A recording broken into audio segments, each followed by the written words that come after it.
Assalamualaikum warahmatullahi wabarakatuh. Kepada yang Waalaikumsalam terhormat, warahmatullahi wabarakatuh. Bapak Insinyur Agung Cahyo Nugroho, STMT, dan Bapak Insinyur Klik Hendra Basuki, STMT sebagai dosen pengampu, kami dari kelompok 9 akan mempresentasikan tentang evaluasi kebocoran energi. Sebelumnya izin memperkenalkan diri, nama saya Andika Pratama dengan NPM 2115012 dengan kelompok Afita Nurul, Cidia Delita, Dava Rizky, Lutfia Marwa, Nera Dania, Ramdhani Prayoga, dan Siva Salsabila.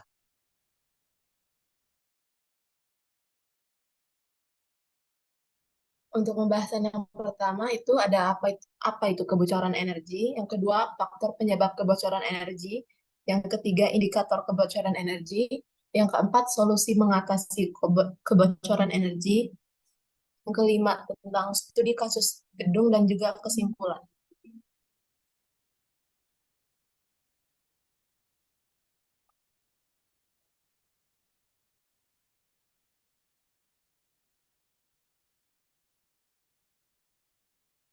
Kebocoran energi merupakan lawan dari efisiensi energi. Efisiensi energi adalah usaha yang dilakukan untuk mengurangi jumlah energi yang dibutuhkan. Sedangkan kebocoran energi adalah penggunaan energi berlebihan pada suatu bangunan yang sebenarnya tidak dibutuhkan dan dapat menyebabkan kebocoran energi hingga 20%.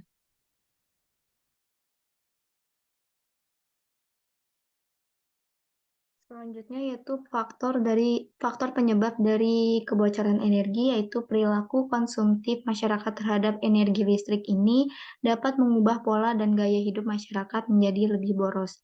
Lalu penggunaan energi listrik secara berlebih dan tidak bijak, penggunaan barang elektronik yang tidak sesuai kebutuhan dan tidak sesuai waktunya, kurang memanfaatkan potensi lingkungannya secara maksimal untuk penghawaan dan pencahayaan dalam ruang, terlalu mengandalkan sistem penghawaan dan pencahayaan buatan, dan tidak mematikan listrik saat tidak diperlukan. Next. Lalu selanjutnya indikator kebocoran energi, yaitu identifikasi penggunaan energi yang berkaitan dengan jenis energi, sistem pemakaian, dan biaya pemakaian energi, observasi tingkat penggunaan energi berdasarkan kondisi bangunan dan penggunaannya, lalu mengetahui potensi terbesar untuk memperbaiki efisiensi energi.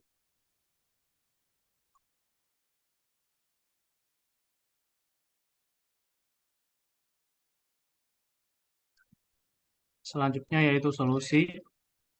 Yang pertama adalah manajemen energi untuk mengendalikan konsumsi energi agar tercapai pemanfaatan energi yang efektif dan efisien guna menghasilkan keluaran yang maksimal melalui tindakan teknis secara terstruktur dan ekonomis, juga meminimalisasi pemanfaatan energi termasuk energi untuk proses produksi dan meminimalisasi konsumsi bahan baku dan bahan pendukung.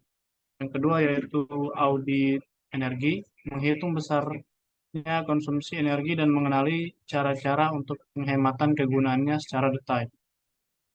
Kemudian konservasi energi, upaya mengefisiensikan pemakaian energi untuk suatu kebutuhan agar pemborosan energi dapat dihindari. Selanjutnya, teori pengkondisian udara. Usaha mengolah udara untuk mengendalikan temperatur ruangan, kelembapan relatif, kualitas udara, dan penyebarannya untuk menjaga persyaratan kenyamanan bagi penghuni.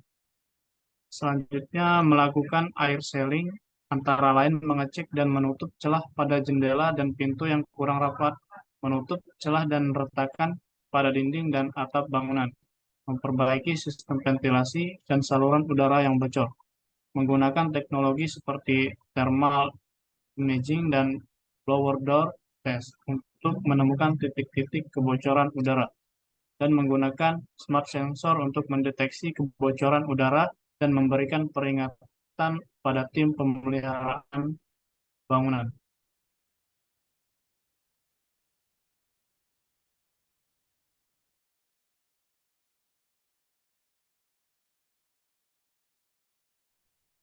Selanjutnya, studi kasus yang diambil adalah gedung Fakultas Ekonomi Bisnis Universitas Lampung.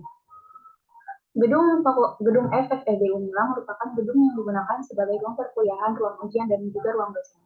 Gedung ini dipilih sebagai objek studi kasus karena dinilai memiliki kebocoran energi seperti pencahayaan dan penghawaan yang berlebih.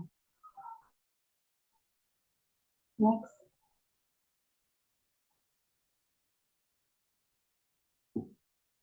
Elemen yang digunakan pada gedung FEB Unilang ini menggunakan kolom beton, material kaca, serta lantai keramik di bagian-bagian tertentu yang disesuaikan dengan pemanfaatan iklim itu sendiri. Next.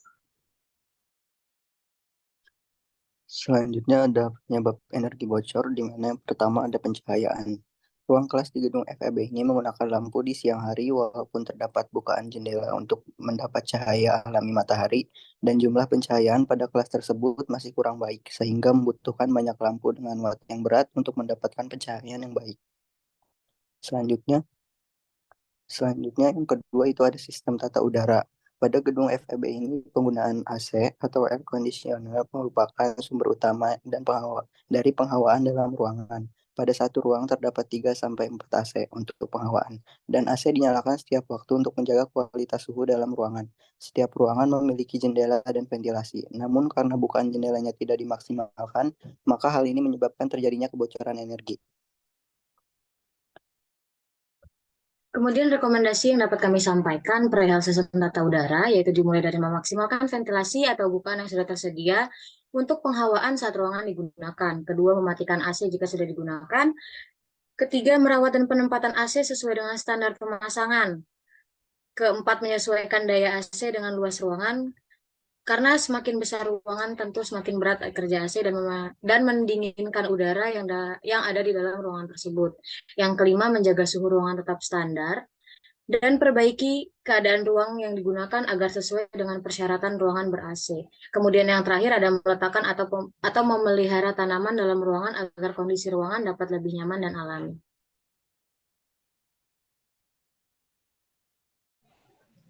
Selanjutnya ada rekomendasi untuk sistem pencahayaan. Yang pertama, merawat lampu dan armatur lampu dengan cara membersihkan permukaan lampu dan armatur agar sinar dari lampu dapat keluar secara maksimal.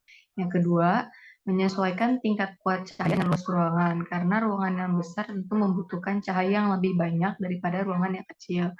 Yang ketiga, warna dinding ruangan harus cerah, karena dengan menggunakan warna yang cerah pada permukaan dinding dapat membantu memantulkan cahaya. Yang keempat, mengganti semua lampu TL dengan lampu HLE. Yang kelima, mematikan lampu jika sudah tidak digunakan dan membuka jendela saat siang hari agar cahaya matahari dapat masuk. Slide berikutnya.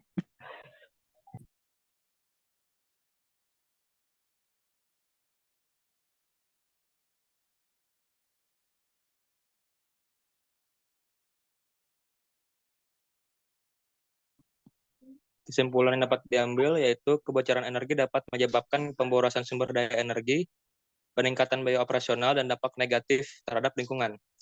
Untuk mengatasi masalah ini, perlu dilakukan langkah-langkah seperti isolasi termal, pemilihan jendela dan pintu berkelas tinggi, perbaikan retak-retak dan celah, perbarui sistem pemanasan dan pendinginan, gunakan peralatan dan pencahayaan yang efisien energi, serta mempertimbangkan penggunaan sumber energi terbarukan.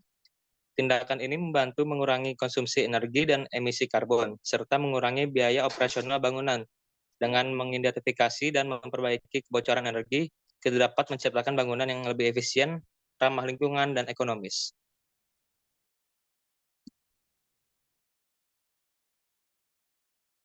Sekian presentasi dari kelompok kami. Mohon maaf bila ada kesalahan. Wassalamualaikum warahmatullahi wabarakatuh.